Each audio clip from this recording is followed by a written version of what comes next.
Hi guys, welcome to my channel Wheel 14 Studio. Today I'm in the Nexon EV, but this is the 30 kilowatt. They have some first generation demo. Okay, this is the XZ Plus. As you can see, there's no sunroof and all, but touchscreen, everything is there. Okay, and there are controls on the dashboard since this is our first generation Nexon EV. Okay, the first one. Then the updated version came where you have the Nexon badging. So we'll not talk about this thing. First we'll talk about which they have updated their demo car. Okay, now it's called a prime now.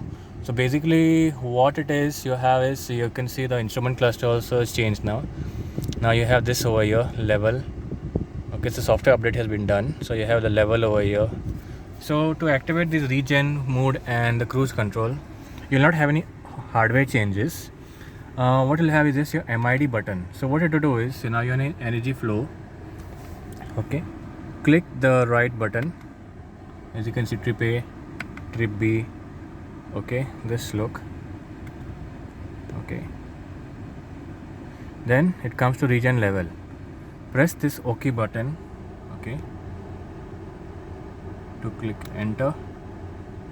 Then left, I'll just show you, focus it over there.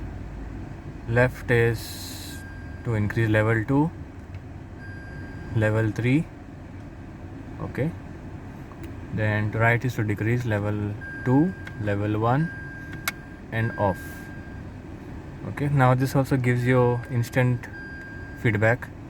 Okay, see, if I put the AC off, it jumps to 119 on level 3, and if I put the AC on, at once it drops to 107 on level 3 and level 2, level 1. I'll keep on level 2.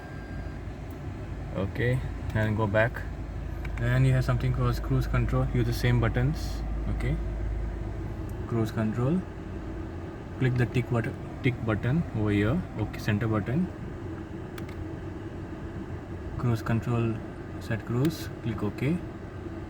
Cruise not possible because your speed is not above 40.